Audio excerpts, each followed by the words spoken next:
alocuciones de Carabineros. ¿Ya? Alocuciones de Carabineros. Entonces, Con megáfono. Con megáfono. Entonces, esta marcha no está autorizada. Esta marcha no está autorizada. Sin embargo, hemos despejado la calzada norte, ¿ya? Para que puedan marchar. Hemos autorizado nosotros. Una cuestión que... Oye, pero... O sea, ¿cómo puedes pasar de lo de antes a esta cuestión que además es un error completo? Es como no somos nada. No podemos, queremos caerles bien ahora. Les autorizamos la marcha. Una cosa, pero ya...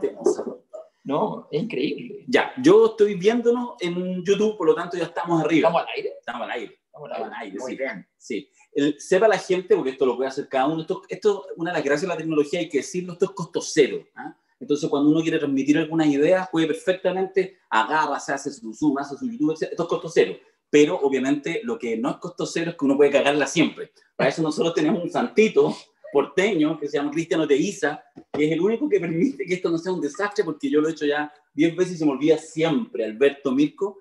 Pero ¿quién nos viene, quién nos ve? Hace un año y un par de días atrás estábamos haciendo el primer podcast aquí mismo y queremos saludarlo a todos los que están ahí en YouTube. Estamos ahí, juntitos. Estamos juntitos. Mira, yo puedo intervenir tu cámara. Ah, es verdad, qué bonito. Ya, y Mirko, no, Mirko está en otro lado. No, Yo estoy al otro lado de la mesa. Estoy ocupado comiendo, así que... Oye, sí, pero hay que decir algunas cosas respecto a la comida que llegó. ¿Lo vamos a decir ahora o lo decimos después? No, digamos el tiro, pues se nos olvida. Ya. Lo que pasa es que... Para comer, además, para abrirla. ¿Quién la muestra? En alguna de sus cámaras. Yo. Mirko me robó todo. A ver. Aquí tenemos cámara. A ver. Chan, chan, chan. Ha llegado torta. Ha llegado torta. Y no es menor. No, la envió Andrés. Nos la mandaron. Sí, la envió Andrés y por ahí en alguna parte tengo... Darío iba a hacer algo insólito, iba a comprar algo. Sí, iba a comprar una torta de tres leches y nos escribieron por interno y nos dijeron, oye... Madame Tussauds. Sí. Así que nos enviaron, mira, voy a hacer, no me acuerdo, pero ahí vamos a hacer la publicidad. Ah, ¿dice ahí? Sí. Yo también estoy chupeteando estos mascarones. Pasteleriafrancesa.cl, esa es la cosa. Estos macarons, nada que ver con mi apellido, pero se parece. Y los mandaron también de regalo que llegaron con Darío acá a mi casa. Está perfecto. Está exquisito. No, se pasaron. Yo lo probé. De una fineza así, pero extraordinaria. Oye, sí. No, pero se pasó. O sea, buenísimo. Madame, La torta ¿cómo se llama? no Madame Tussauds. No sé. No, pero imagínate. Esto estamos preparando para cuando hagamos el viaje de la Cosa Nostra a Italia. Sí, porque ya estamos. ¿Lo vamos a hacer o no? Vamos a comer prosciutto, vamos a comer pizza italiana, ¿qué más vamos a hacer? O sea, bueno, vamos a ver las 50 leyes de poder del padrino. No, digamos, todo lo bien que va a pasar allá. Po. Estamos realizando el viaje, ¿no? El primer seminario de la Cosa Nostra in situ. El padrino de las 50 leyes del poder en Italia. En Sicilia, en Palermo, en Roma. Como nos vamos a cachetear. Darío yo creo que no va a subir al avión de vuelta. O van a tener que ser esos típicos problemas que te dicen así como, señor, va a tener que pagarse un segundo asiento. Y voy a decir, y mi dignidad. Estoy caminando el mórbido. Búsquela en la plaza, Pero ¿sabéis qué? Yo ahora estoy hace un par de semanas. Es que podemos decir que estábamos haciendo un remake de Jabba the Hutt. De Star Wars. Ya, está ahí, va en 2. 3 ya empieza a hacer bullying y la gente se enoja Mirko contigo. ¿Ya? Dicen que además con lentes me veo más... ¿Más qué? Menos gordo. No, así más flaco porque sería una... Es que bueno, es que cambia el eje. Sí. Cambia el eje, porque en realidad no es que te veas más flaco, más gordo, lo que pasa es que te ves más inteligente. Entonces te ves más serio, reposado, adulto. Y me veo más sexy, ¿no? No. Eso No. déjaselo a alguien experto. Sí. Sí. Pero a veces... No, yo creo que tu mejor momento fue con la tía Pikachu con los calcetines cambiados. Sí, los calcetines cambiados que hagan mucho revuelo. De ahí todo cuesta abajo en la roda. Lo que revela que la gente es muy fija. En términos de look. Sí, Porque sí. así como inmediatamente mandamos la foto y era como, los calcetines, no, los zapatos. Primero partieron así como, zapatos de distintos colores de Darío, ¿qué le pasó? ¿Acaso no sabe ponerse zapatos? Y los del rechazo así como, es el colmo. No, se nota que está tan drogado que no es capaz de ponerse zapatos. Ya, oye, sí, pues, se explica en el making of que compartimos, está en Sí. YouTube, en redes sociales, etc. Ahí se explica la razón de calcetines cambiados no lo vamos a explicar ahora. Sí. Sí.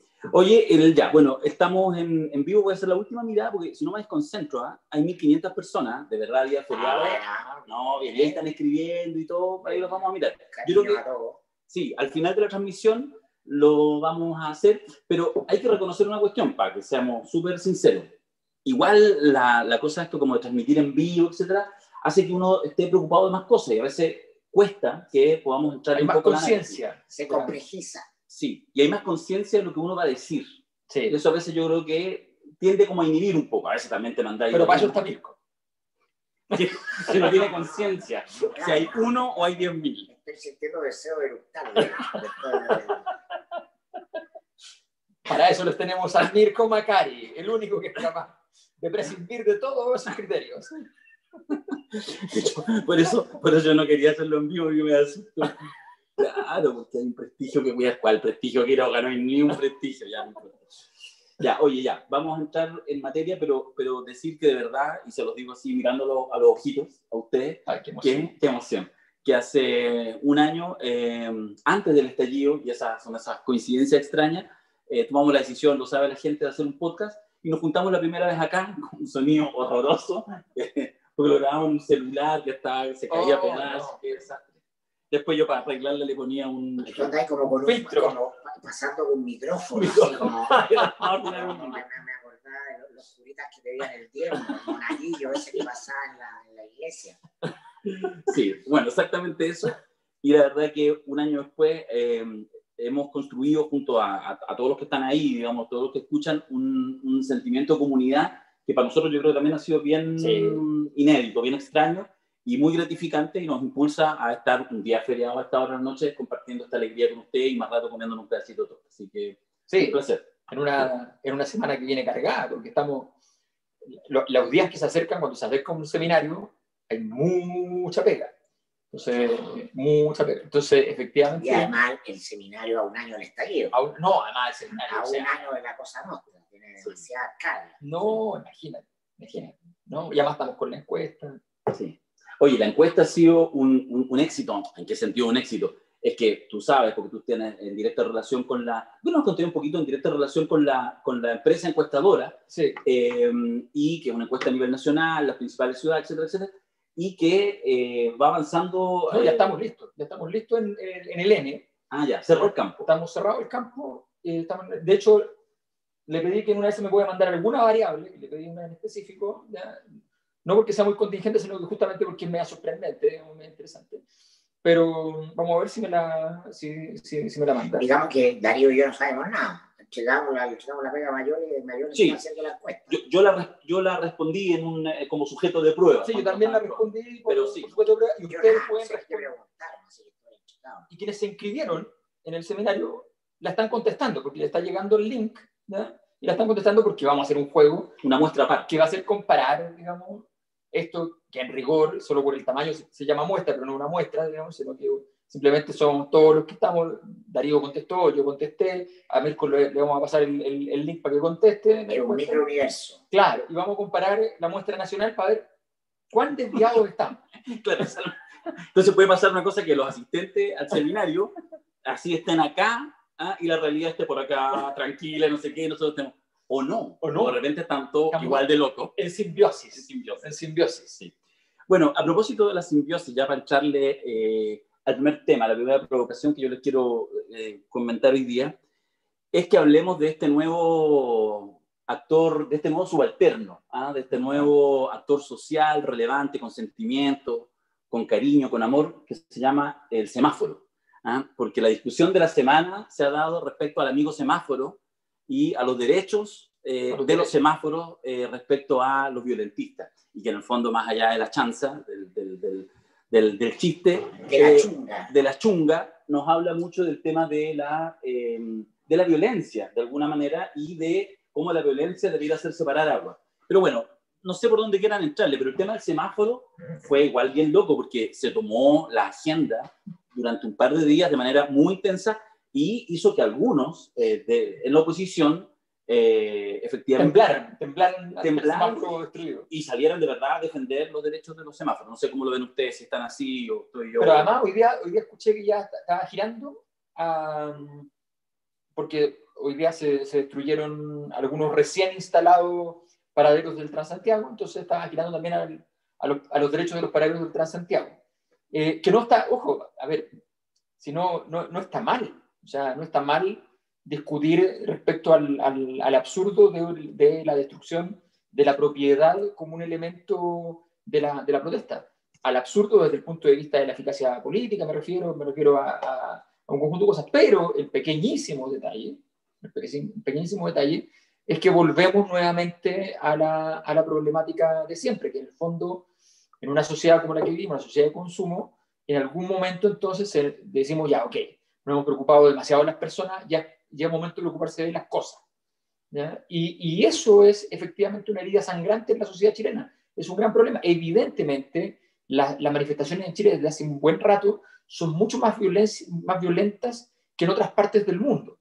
O sea, eso es cierto, efectivamente, porque se destruye más, porque gran parte de la sensación, y ahí viene cuando uno observa, digamos, a través de las investigaciones cualitativas, qué sé yo, gran parte de la sensación de la población, no digo la que rompe, de toda la población, es que las cosas no le pertenecen.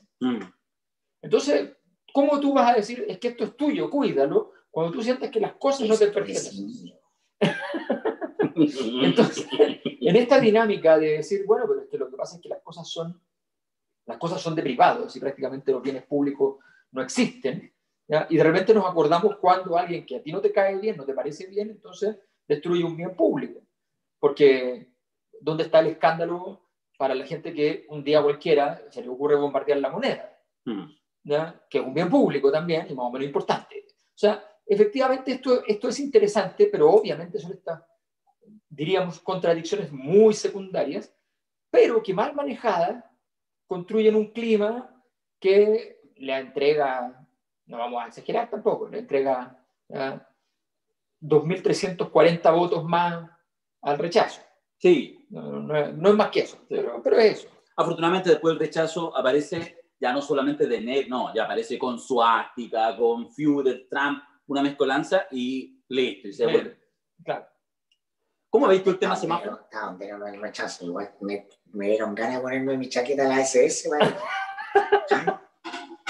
Porque era como una cosa, era bizarrón. Oye, no sé, o sea, tenemos que ponernos de acuerdo en si vamos a rechazar, que yo creo que ya voy a hablar de eso, ¿no? Es bizantino, ¿no? Toda la violencia, bueno, porque celebramos el triunfo chileno en la guerra del Pacífico, ¿no? Y las tropas chilenas llegaron hasta Lima, saquearon Lima, se trajeron los leones, para los que no lo saben, los leones de la Avenida de los Leones, que estaban ahí puestos en Provenza, se los robamos a los peruanos, los trajimos como trofeo, nos robamos bibliotecas de Lima, las tropas chilenas violaron a las mujeres en Lima, bueno, lo celebramos como la gran gloria del ejército chileno, siempre vencedor jamás vencido. Yo estoy en la lógica de que, bueno, si vamos a rechazar todo, eliminemos de la historia los hechos de violencia que naturalizamos y celebramos porque son la identidad nacional. No es que ¿qué tiene que ver? Porque es una guerra, es una guerra con las tropas chilenas, que esto está en nuestro ADN. O sea, sabemos hoy día, somos sociedades que hemos llegado a comprender cuestiones de nosotros más profundas, y entonces está en nuestra memoria celular esa historia, ¿no? Celebramos al mapuche que Gallardo, ¿no? El poema de la Araucana resistió 300 años al invasor. Resistir los 300 años significa que los sentaron en la picota, literalmente a los españoles, ¿no? Cayeron los famosos malones, los indios sobre los españoles, quemaron todo, arrasaron todo. Nos dijeron, a ver, vamos a tal hora nos enfrentamos al campo de batalla y bueno, y el que gana, gana y el que pierde. No los dejaron tranquilos por siglos. Y esta fue la frontera de guerra, ¿no? Del Imperio Español. Y estamos orgullosos de eso, ¿no? Como construcción de la identidad nacional. Absolutamente. Digamos, ¿no? Entonces, ponerse de acuerdo, coherencia, primero que nada. Segundo lugar, parte de nuestro subdesarrollo exitoso se expresa en finalmente la política, que es lo que muere o agoniza desde el 18 de octubre del año pasado, ¿no? Cae en este juego, ¿no? Que me recuerda mucho las discusiones medievales escolásticas sobre el sexo de los ángeles. Entonces, habían enfrentamientos teológicos mayúsculos, ¿no? Para discernir si los ángeles tenían o no tenían sexo. Porque todo se trata de tú condenas o aceptas. Y eso lo hace el mundo de la política. Y ese es un mundo aparte que funciona en una dinámica, ¿no? Lo central no es si tú aceptas o rechazas, condenas o toleras la violencia. La pregunta es, ¿qué nos está diciendo la violencia, ese tipo de violencia de nosotros mismos? Porque estamos de acuerdo acá todos que da lo mismo si nosotros rechazamos categóricamente esa violencia o la aprobamos va a existir igual. Nos está diciendo algo de nosotros. Y eso es lo que, eso nuestros subdesarrollos son muy notables porque somos incapaces de un fenómeno negativo, transformar una reflexión social relevante, interesante. La violencia es la partera de la historia. Claro. Siempre ocurre cuando termina un ciclo y empiezan a hacer otro nuevo, hay dolores de parto muy grandes. La pregunta, quiero profundizar en eso. Porque yo no estoy ni a favor ni en contra de eso. La pregunta es, ¿qué es eso? ¿Qué es ese sujeto que está ahí? ¿Qué es ese mono que está apedreando semáforo enajenado? ¿Ah? ¿Qué es? Bueno, y ese es el hijo de la democracia chilena, ¿no? Entonces, el mundo político no tiene tampoco palabras para complejizar a un sujeto, un individuo, que tampoco tiene palabras para expresar su malestar, ¿no? Ese cabro lumpen proletariado, ¿no? Anarco barra brava, delincuente, bueno, lo que te queráis, no estoy diciendo peyorativamente, es hijo de el fin de la educación cívica. De la lumpenburguesía. Es hijo de el fin de la sociedad sacrificada en el altar de la economía, ¿no? Es hijo de ¿qué más? Es un producto. Ese cabro es un producto de esta sociedad. Yo con eso no lo justifico ni lo valido, simplemente me lo explico. De la misma manera que el mismo cabro que viste uniforme, ¿no? Y que tiene 20 años y es mandado a reprimir a los delincuentes subversivos, es hijo de un sistema institucional. Él no es culpable último de nada, es el producto de algo, de una policía que se mantuvo en su lógica ideológica y su formación casi inalterada respecto a lo que era la dictadura militar. Y esa es la conversación que está ausente.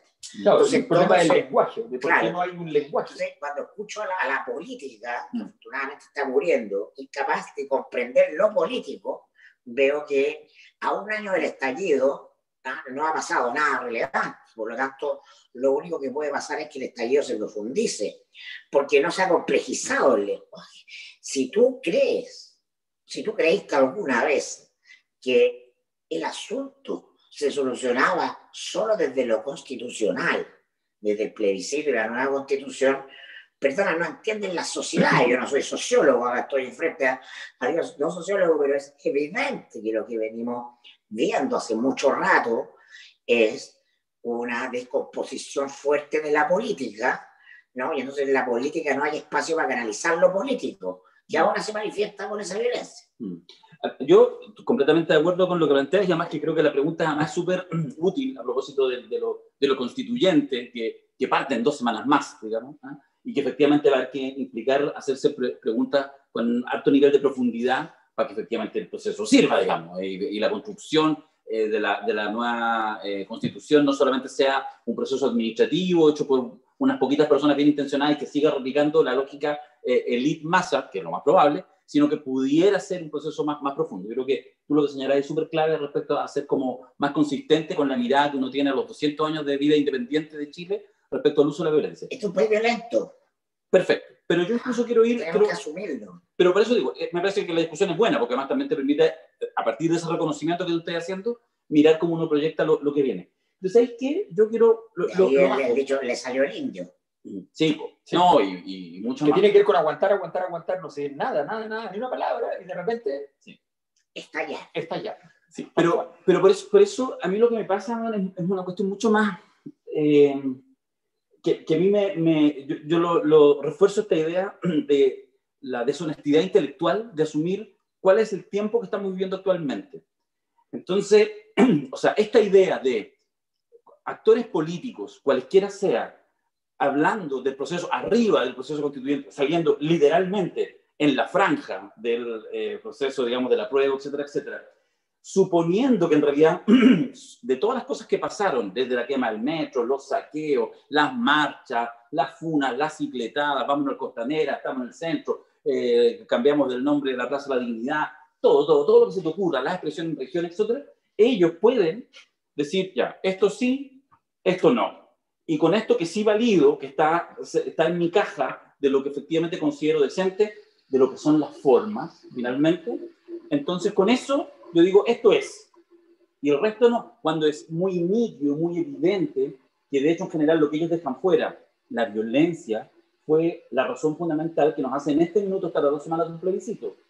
Sin violencia no había ni una posibilidad que estuviéramos en este minuto hablando del proceso constituyente. ¿Implica eso entonces que hay que seguir rompiendo los semáforos? No implica. Pero implica que me parece deshonesto, ¿cachai? De la política, de tratar de alguna manera como de... Lo ponía mala imagen, que de hecho el dibujo lo hizo hace un año atrás. Perdona que te estoy haciendo té y por eso no estoy en la pantalla. Pero no hay problema. Pero no hay violencia, en este minuto no hay violencia. Nos hace creer que Plaza Dignidad o Plaza Italia es un epicentro de violencia. Llegamos al plebiscito porque habían saqueos masivos en mercados de la periferia. Y se llegó al acuerdo constituyente una noche en que un grupo de manifestantes estaban a punto de entrar al regimiento de Tejas Verdes en San Antonio. Estamos hablando de eso. Si hoy día dicen el clima violento, porque en la zona en disputa iconográfica, simbólica, hay apedreo y enfrentamiento con carabineros, perdona. No, güey. No. Llegamos al plebiscito porque de verdad había violencia. Extendida, incontrolable. Y se temió que el gobierno no pasara esa noche, del martes 12 de noviembre. Porque el ejército no iba a salir a reprimir a manifestantes que estaban asaltando cuarteles militares, a punto de asaltar el cuartel de Tejas Verdes. Entonces, y con el temor de que venía el jueves de Catrillanca, que no nos hagan bailar, nos hagan bailar con el cuento de esto es violencia. Esto es un ritual. Sí. No, esto es un ritual. Violencia es que más se sienta al supermercado en la periferia. Exacto. Saquearlo. Y que unos ciudadanos estén con chaleco amarillo protegiéndose de otros que los van a... Ese era el escenario en el que estaban. No, pero además la reducción de la discusión, a ver, hay una cosa que es súper simple, que nosotros no somos destinatarios de los favores de esa estupidez que tiene este sistema en el fondo, y es que si ustedes miran, ayer Darío publicaba el resultado de la Cosa Nostra en Spotify, que es primer lugar en temas políticos y cuarto en todos los temas, que es una cosa muy fuerte. Bueno, pero lo interesante de eso, a mi juicio, es que eso ¿por qué ocurre? Porque en los medios no se hace la pega. Nosotros, que ni siquiera somos un medio, ¿ya? Ahora lo somos, pero nos planteamos las preguntas que son obvias. Tú no puedes estar viviendo lo que estamos viviendo y no plantearte la pregunta, por ejemplo, la que tenemos para el seminario, la refundación. ¿Cómo no te vas a plantear esa pregunta? Si el escenario es evidente. Es evidente, o sea, no hay ninguna posibilidad de seguir pensando que vamos a estar permanentemente entonces analizando la contingencia de los últimos 3 días. Sí, claro. No tiene sentido. Lo chiquitito. No tiene sentido. Y la razón por la cual, no se olviden de lo siguiente. El 19 de octubre, nosotros transmitimos el famoso podcast que para mucha gente es el primero, porque en realidad fue el que explotaron las visitas, qué sé yo. Ese día, ese sábado y ese domingo,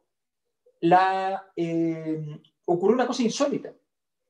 se suspendieron, pero por mucho rato, además, no solo una vez, por mucho rato, los programas políticos.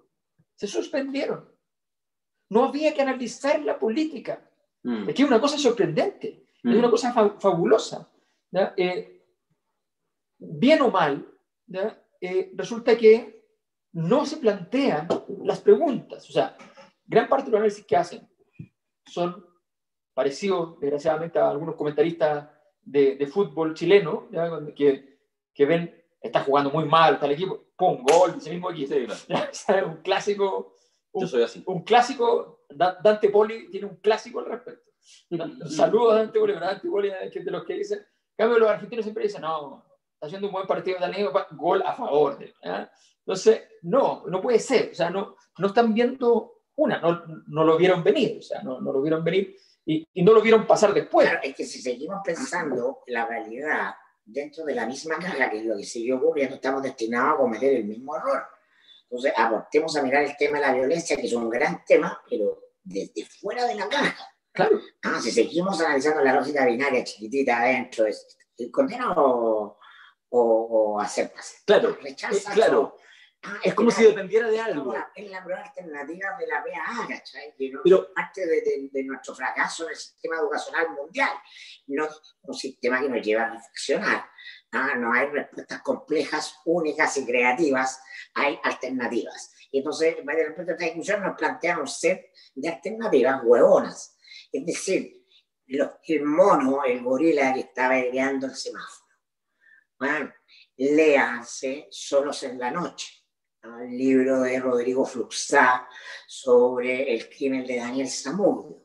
Fluxá, periodista, periodista del Mercurio, cronista, hace, ¿no?, un retrato de la marginalidad chilena, santiaguina, urbana, ¿no?, que se expresa en un hecho de violencia que termina en la famosa ley Zamudio, el asesinato de este cabro, pero no va a decir estos son los culpables, malditos nazis, asesinos. No, es ¿quiénes son? ¿Quiénes son estos gallos? Y encontráis vasos comunicantes profundos. Entonces, en ese retrato íntimo del Chile neoliberal, de la ciudad, no hay un análisis político en un sentido básico. Hay complejidad, hay tesitura. Y esta generación, ¿no?, es esa misma generación. ¿No? Esa misma generación que está dispuesta a enfrentar el orden, ¿no?, porque no tiene más recursos que la fuerza bruta, porque no le fueron dados más recursos. La sociedad no es responsable de no darle una caja de herramientas.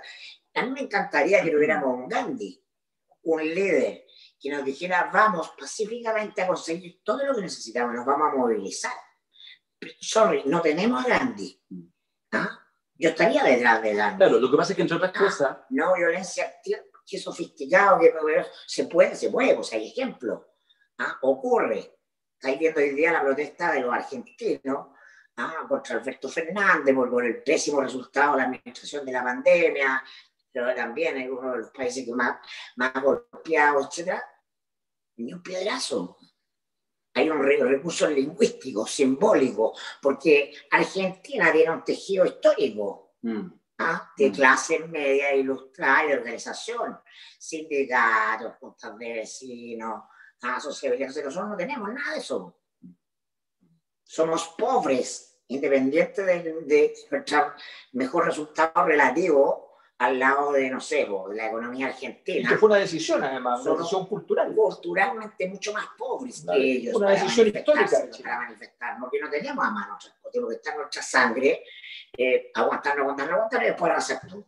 Claro, pero solo mi punto muy chico es que con el tema de la violencia y del rol de la violencia y de cómo uno despeja la violencia, etcétera, hay un supuesto implícito que supone que el estallido social fue un momento político.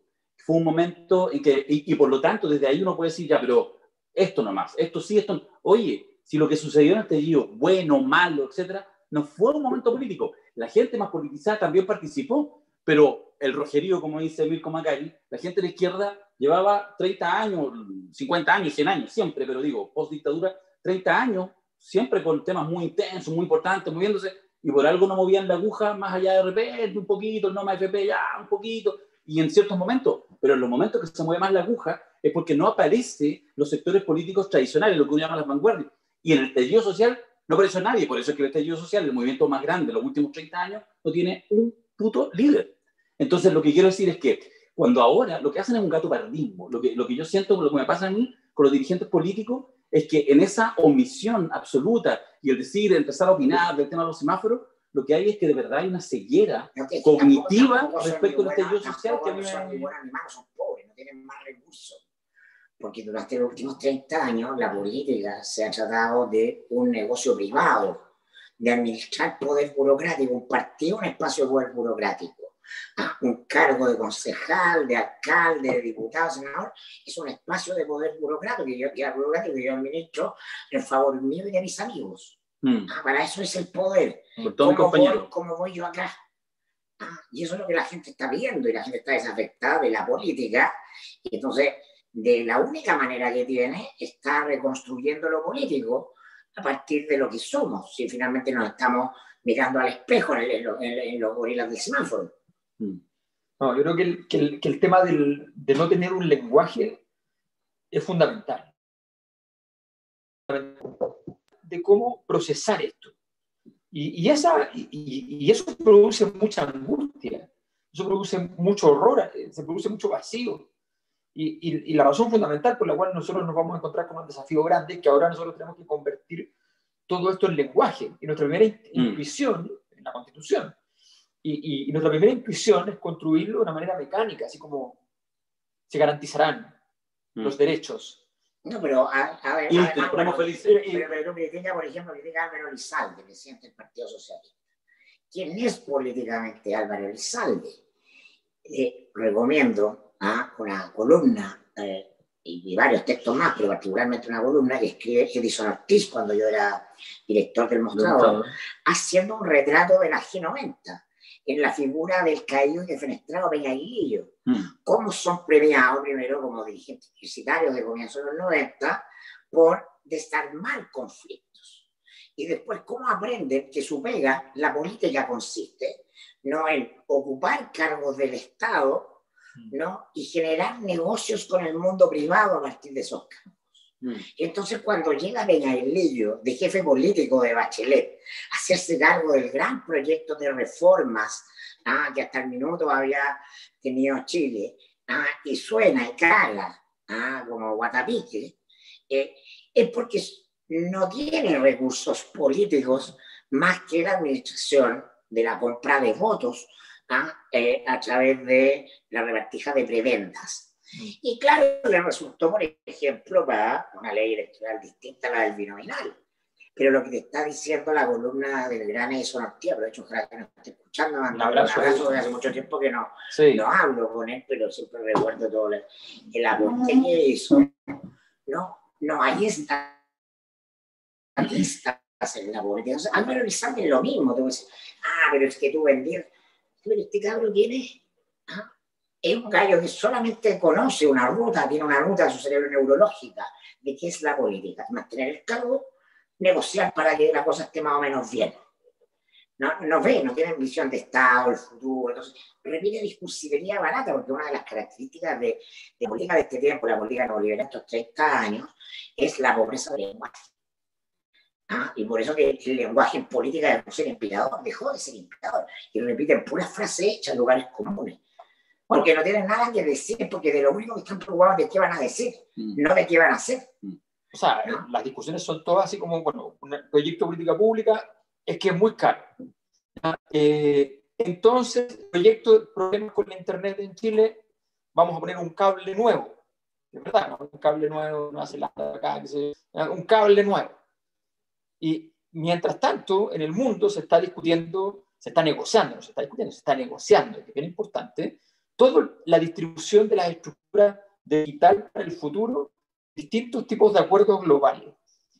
En Chile, ahí no está. Entonces, tú ves, mira, cuando la inquietud que a mí de mi tesis de doctorado fue, ¿qué pasa durante una transformación cultural? Durante el proceso. No esto, es que antes era así y pasó esto y quedó esta otra cosa. No. ¿Cómo se va moviendo la cultura, los siglos, signo, durante el proceso. Entonces, varios mecanismos metodológicamente para ese objeto.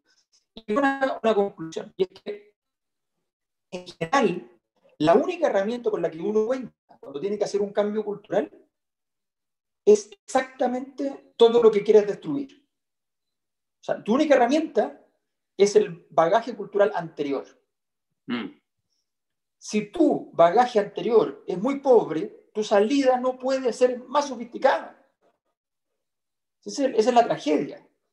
Entonces, el bagaje cultural anterior puede ser una maldad y tú puedes lograr una bondad.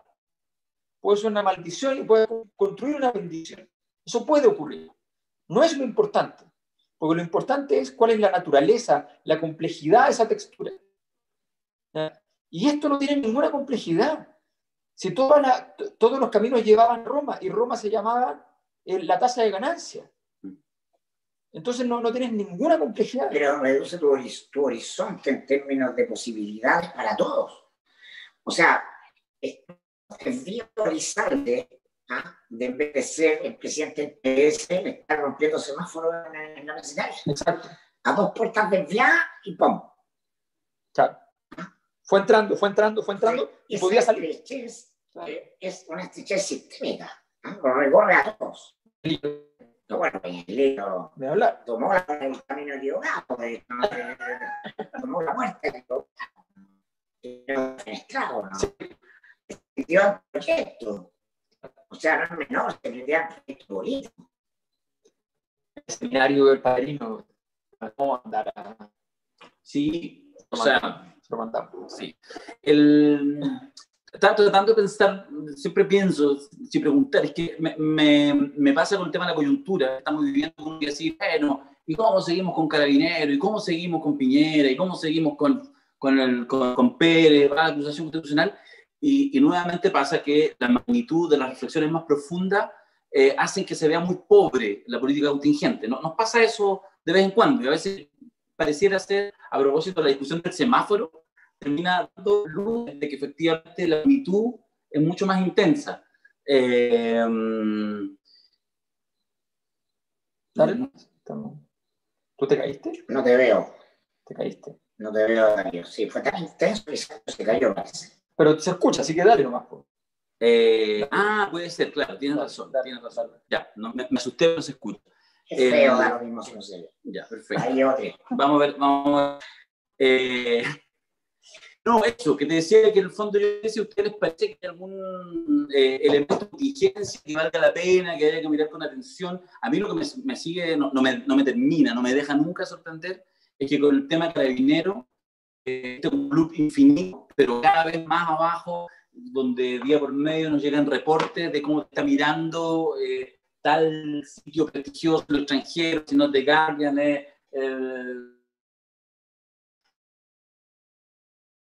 cosa distinta, en algún minuto distinta, tanto en algún minuto después del minuto,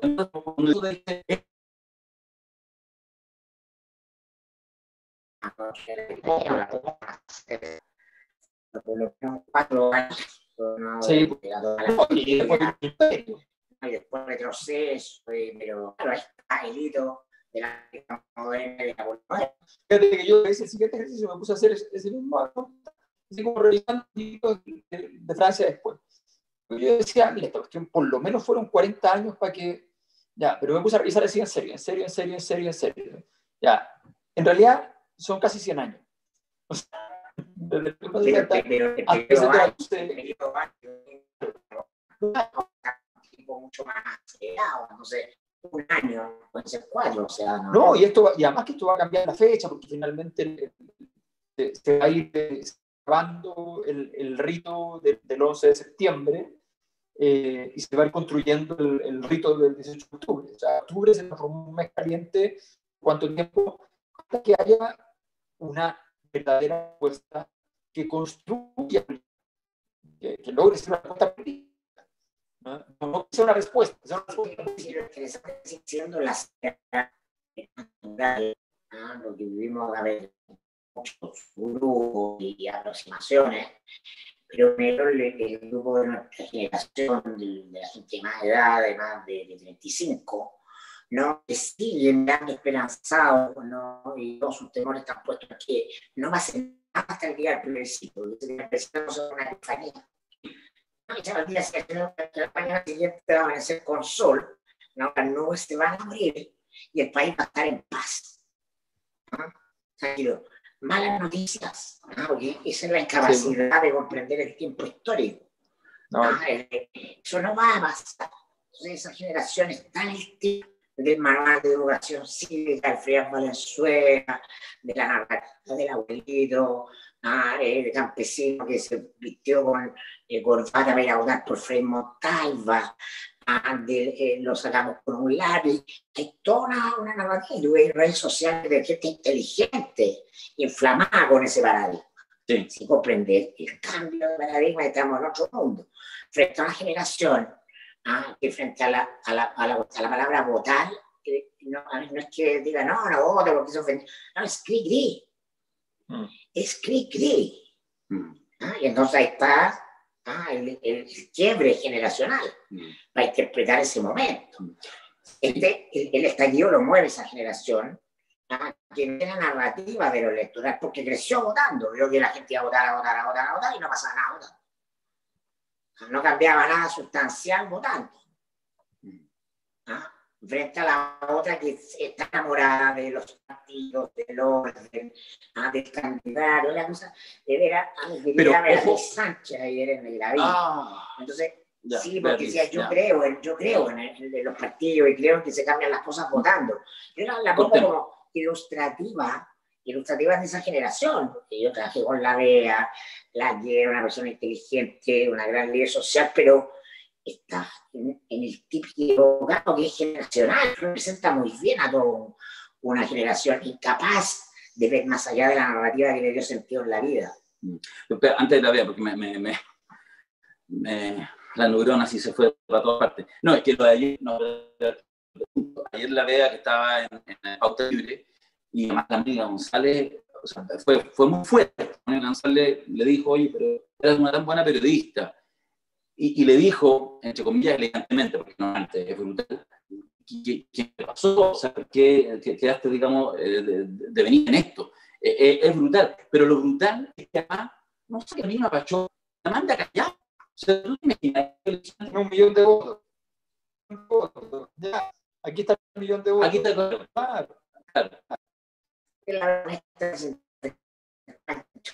Que no movimos la aguja. Sí. Estaba en el sistema. Entonces, sí, el desvanecerse como... mira. Bueno, pero te revela. Es buen ejemplo la Bea. Porque la Bea era un hit en la Bea. Sí. Era un hit en la Bea. Buenísima. La pregunta es tú hoy día, ¿tienes mayor capacidad de incidencia detrás de un micrófono o como candidato, o como diputado, o como senador, o como... ¿De qué? No, el tema es que también tenés que ser candidato. ¿Por qué no, po? No, de acuerdo, pero tenéis que hacer política. Es que espérate. Bueno, pero es que eso es la política. Perfecto. Detrás del micrófono es capaz de conectar por lo político. Sí, pero yo defiendo, de hecho es más, incluso con las pérdidas relativas que implica, será necesario, yo defiendo totalmente, quienes dan el paso... Es que ustedes fueron candidatos a ser famosos y ya lo lograron. Pero... Gracias al podcast. No, lo que te quiero decir es que, porque, bueno, a propósito, retomando la conversación anterior, yo creo que también hay un tema, no solamente a quienes están metidos en el establishment y que efectivamente esperan este hito refundacional, pero el fondo refundacional en su propio sentido del 25, pero también hay grupos que probablemente están más cerca de mis sentires, que también esperan mágicamente que la historia se vuelva a repetir con la misma intensidad porque sí, y que ellos lo puedan administrar, además sin organización, sin liderazgo, con puros cabildos chiquititos, con pura organización precaria, que tampoco va a suceder. Si en el fondo, cuando decimos que si es que uno se casa más o menos en la tesis de que el estallido lo que generó fue una energía desbordada, con miradas profundas que uno puede hacer, un volcán en erupción, no es que nadie, ni el establishment, pero tampoco los sectores alternativos lo puedan conducir a su antojo. Entonces, eso, los sectores alternativos son más establishment que sectores muchas alternativos. veces. Y en ese sentido yo defendería siempre incluso a alguien como la Beatriz Sánchez, que se puede parar como se ha ido de paso al frente asumo la necesidad de ser actor político en un minuto que nadie lo quiere ser. Está perfecto. No, pero eso, desde su micrófono en la radio, era un actor político tremendo. Y podría seguir siendo política desde el lugar. La gran parte de creer que política es salirse de lo que tú haces y entrar al juego de la política institucional. Cuando lo que nos demanda la historia, el momento, el sentido es cada uno desde el lugar donde aporta a la sociedad, necesita politizarse. Sí, yo en estas cosas soy contracíclico, porque efectivamente este es un momento donde podría contar algunas cosas, pero me la encanta, además, o sea, es fantástico, es como, pero pues, entonces, voy a mirar YouTube en este rato. Pero, ya, entonces, pero yo creo que efectivamente, yo creo que hay personas y hay trabajos de capacidad de influencia a partir de ciertos mensajes, proyectos que requieren una vía electoral. Efectivamente hay trabajos que lo requieren. Y hay trabajos que no lo requieren y que al contrario son muchas veces incluso, será variante, un obstáculo. O sea, es evidente, es evidente. Yo entiendo, por ejemplo, alguien que hizo un trabajo en un barrio y logró tener con un trabajo espectacular 8 años, 2.000, 3.000 personas asociadas a sí mismo. Y entonces dice, este trabajo que ha sido muy bueno, podemos ampliarlo. ¿Ya? Sí, y solo sí sabe que el mundo será completamente distinto, que si quiere ampliarlo no va a ser lo mismo que está haciendo ahora. Solo sí, en esas condiciones, está muy bien que haga eso. Está muy bien porque la frontera de ese trabajo es una frontera que ya está conocida en términos de las temáticas, lo que puede hacer. ¿Ya? Y por lo tanto, amplificarlo es amplificar el número. Y eso es valioso. Pero personas que efectivamente, como dice Milko, ¿ya? O sea, esa es la razón por la cual yo asumí una aventura, y solo una aventura, yo tuve 3 meses en política. ¿Ya? Y para desgracia de muchas personas que han estado en política mucho tiempo con ganas de ser candidatos presidenciales, en 3 meses fui candidato presidencial y después me fui. Alberto, yo creo que toda tu vida has estado en la política. Por eso, porque lo tengo súper claro. ¿Ya? Porque lo tengo súper claro porque uno de mis mejores amigos era del frente y conversábamos, pasamos el año nuevo con mi papá en plena dictadura. ¿Ya? O sea, tengo súper claro que estábamos en la política. Entonces, pero efectivamente, para personas que están trabajando en ciertos ámbitos, el paso a la política, salvo que sea, vamos a decirlo con un adjetivo inexistente, putiniano, o sea, que llegué a llevártelo todo, ¿ya? No tiene ningún sentido. No tiene ningún sentido. ¿Ya? Yo reivindico el paso mío porque es un aprendizaje y porque, como me dijo el director escenográfico de la ópera que hicimos en el municipal, que es un francés, me dijo, no me digas nada, las aventuras se explican solas, me dijo. Y eso es verdad. Y una aventura en sí misma es fantástico. Y una aventura grande, importante, teniendo que pasar un estrés gigantesco y qué sé yo, y morir un poco, hace bien. ¿Ya? Porque morir un poco igual es un apetito. ¿Quién tiene más poder? ¿Alejandra Matus o la bancada de diputados del Frente Amplio? No, la bancada del Frente Amplio, que la bancada de cualquier bancada. ¿Quién tiene más poder? ¿Los diputados del Partido Socialista o la doctora Isquia Siche desde el Colegio Médico? No, son reflexiones que son importantes. Todos están haciendo política y moviendo la aguja. No, el doctor Ramón, ¿cómo se llama? Sí. Que ha sido tuitero respecto al tema de la pandemia, la ciencia, el lenguaje, el sistema. Entonces, una generación está grabada en la cantera de los partidos, de las elecciones, del eje izquierda-derecha, grabada. Y entonces van como corderos al matadero respecto del plebiscito. Bueno, pero la otra generación, que es lo que decía también Darío, está atrapada también porque vamos a decirlo de la forma más brutal, digamos, el acceso a los 45.000, 50.000 millones de dólares de presupuesto de la nación, ¿ya? Que eso es lo que permitiría producir proyectos materiales, no está accesible, y porque los momentos, y aquí hay una discusión que muy hizo en una de las entrevistas que hicimos con Darío a académicos que van a participar del seminario pero no nos cabían dentro de los días, así que lo hicimos por fuera y les entregamos a las personas que van y después lo vamos a liberar, por supuesto. Antonio Garretón hizo una distinción muy buena. Dijo, bueno, hay 3 elementos para hablar de refundación que hay que tomar en consideración. Entonces, una cosa es el momento refundacional. Él dice, es evidente que hay un momento refundacional, es evidente. Otra cosa es el proceso refundacional, ¿ya? Respecto a lo cual él también lo consideraba algo en curso, ¿ya? Y lo tercero es el proyecto refundacional. Yo discrepo, yo considero que efectivamente que no hay hoy todavía un proceso refundacional. Las herramientas están alineadas. Ahora creo que en estas cosas la historia hace su pega un poco sola, ¿no? O sea, ahí me veo un poco hegeliano y... Completamente. Sí, o sea, estas cosas terminan por cuajar y no dice, esta cuestión que venía por acá, de repente se juntaron. Efectivamente, pero tampoco hay un proyecto, y eso es interesante. Eso es interesante. Mulián decía en la entrevista, es que no es relevante tenerlo ahora. Yo estoy completamente en desacuerdo.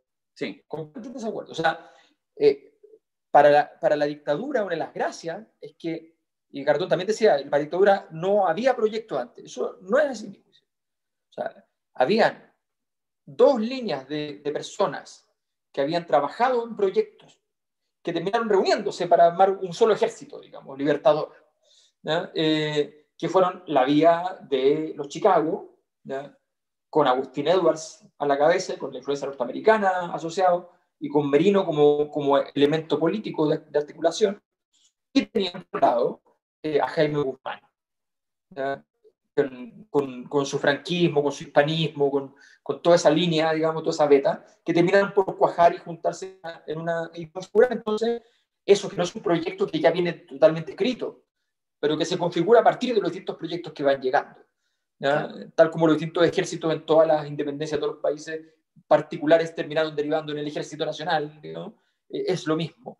Bueno, yo creo que ese es uno de los grandes pasivos con los cuales entramos en el proceso, y eso es lo que decía Mirko respecto a la ausencia del lenguaje. O sea, es ahí donde nos peca fuerte el no tener un lenguaje para este momento refundacional que coincide con un momento constituyente, que esa otra pregunta, también la vamos a plantear en el seminario, ¿qué relevancia tiene que ocurra al mismo tiempo el momento refundacional y el momento constituyente?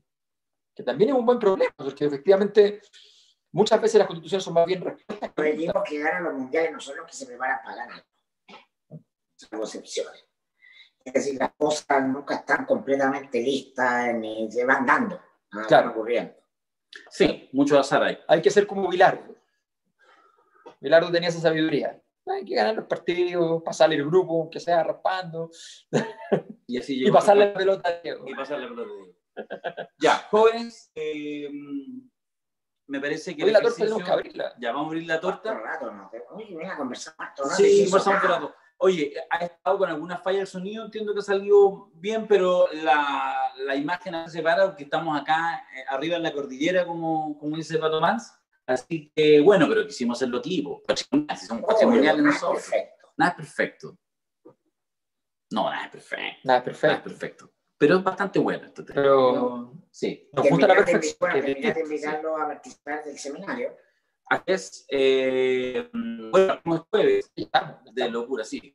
Hay mucho inscrito, así que pueden inscribirse todavía en la página www.seminarioslacosanostra.cl o al correo electrónico elpoderimporta@gmail.com y se pueden inscribir. Vamos a partir este jueves. ¿Abres tú los fuegos, sí, Alberto? Sí, yo el jueves, sí. Sí, con una presentación doble. Es que lo que pasa es que primera, en realidad, es el ejercicio que hicimos antes entre los tres, lo traduje en un planteamiento de problema, porque como un seminario tiene un planteamiento de problema y se lo hemos planteado ese problema a cada uno y cada una de nuestros invitados, entonces, en el fondo, ha sido un proceso bien interesante de ir dialogando con ellos también en este juego. Entonces, vamos a partir con el planteamiento de problema para que todos compartamos la misma pregunta, en el fondo, o las 50 mismas preguntas, ¿ya? Y luego, efectivamente, entonces yo doy mi visión respecto a ese planteamiento de problema y empiezan a surgir entonces, a partir de ahí para adelante, el conjunto de respuestas jueves, viernes y sábado. Sí, y el domingo nos vamos ya con encuesta en mano, con los resultados de la encuesta, salimos además a hablar con todos nuestros invitados juntos en la fiesta final. Sí, y ese va a ser abierto a todo público, un conversatorio a las 5. A las 5. Todos los días empezamos a las 5 de la tarde. Y el día domingo, justamente, a las 5 de la tarde. Así que si van a andar haciendo maldad en algún lado, conversando con los semáforos, lo que sea, igual se conecta nomás ahí YouTube Live, ¿no? Y si primero le dice, no, estaba en un seminario. Los semáforos tienen internet, varios en el centro. Así que pueden... Además que ya estamos al borde de los semáforos inteligentes. Sí, pues, van a llegar a semáforos inteligentes colgados de una nube, porque la única forma... Se viene la Smart City. Sí, totalmente. Ya pues, un placer. Muchas gracias a todos quienes están ahí. ¿Cuánto tuvimos ahí?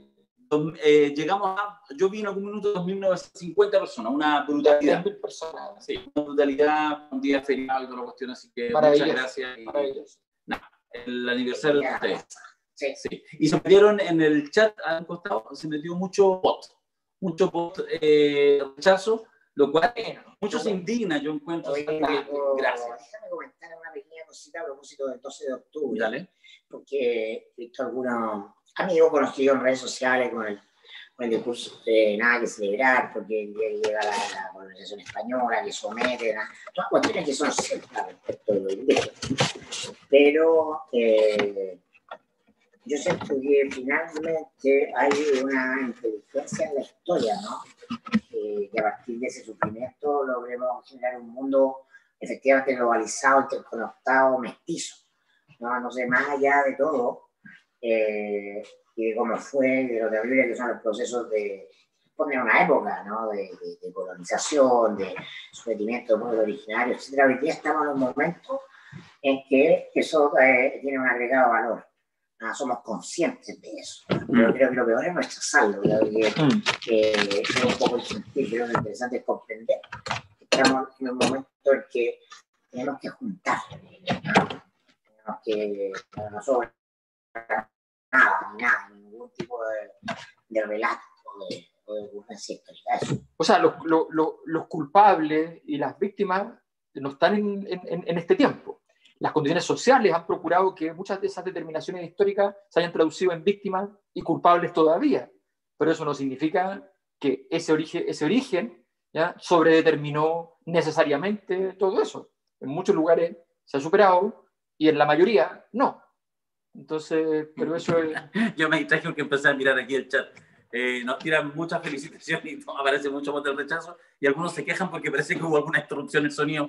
No importa. Ustedes supieran cómo era el comienzo. Ustedes supieran por qué. No, pero bacán. Cuenta por qué. Sí, provecho niño, apruebo, aprobamos, se escucha como el partan la torta al aire. Oye, los van a pillar. La acabo de partir. Cecilia dice, los va a pillar el toque de queda. Acá Apruebo. Se escucha, se queda pegado. Mayor se escucha mejor fuera de cámara. No importa cómo se escucha, son geniales. Es que estoy fuera de cámara porque estoy al lado de la torta, que está al lado del micrófono, por eso se escucha. Ahora se escucha bien, dice. Claro. Ah, ya volvimos, Mira, estamos ahí. Abajo el micrófono con la torta. No, acabo de... No, si eso fue recién. Mira, aquí está. Ya, Aquí tengo la aquí torta. estamos. Perfecto, a ver, ahí le estamos mostrando. Espérate, ¿sabes que voy a empezar a mirar ahí? ¿Se llamará Madame Tussauds por el Museo de Cera de Londres? Partan la torta al aire. Andrés nos envió la torta, no me acuerdo el apellido, pero lo tengo anotado, pero es... ¿Sale el número de teléfono por ahí o no? Sí, pero dice francesa, no es la Perú, pastelería francesa.cl. Pastelería francesa. A ver, dale. No, ya la probé. Es increíble. Es buenísima. Y los macarrones increíbles. No, los macarrones yo que queda. Acá de macarrones. Esto es rico. Ya. Una hora excelente para comer. Alguien dice, para terminar, un plato de mortadela. Saludos desde Canadá. No sé si desde Canadá. El seminario terminamos con todo tipo de eructos. Grande la torta. Darío con pijama. Oye, me como, pero esto es lo más elegante que hay, como dicen que es con pijama, qué feo. Qué horror. Qué horror. Oye, está muy rápido, no alcanzo ni a leer. Macari, no sé qué, Mayor, provecho cabro, felicidad, el audio, ya. No se molesten por si se escucha mal, porque no tenemos nada que podamos arreglar. Felicidades, se escucha. No, sí es la conexión. La conexión BTR no es porque lo que llega, ¿no? Acá no llega BTR. Ni siquiera BTR. No, acá es. De hecho, no hay cable. ¿Listo? Nunca más en la casa de Mirko. Primer año, nunca más. Alberto, te amo. Darío, los bots boicotearon el audio. Ah, ya. Bueno, no importa. Bueno, cagan lo que tal? quieran. Ya, nos vemos en el seminario. Chao. Chabela. A ver si cumplimos 2 años. No lo creo. Está difícil, está difícil. Ya. Don Francisco tiembla. Los vamos a lograr cumplir en Italia. Eso. Sí, eso Oh, sí. está perfecto.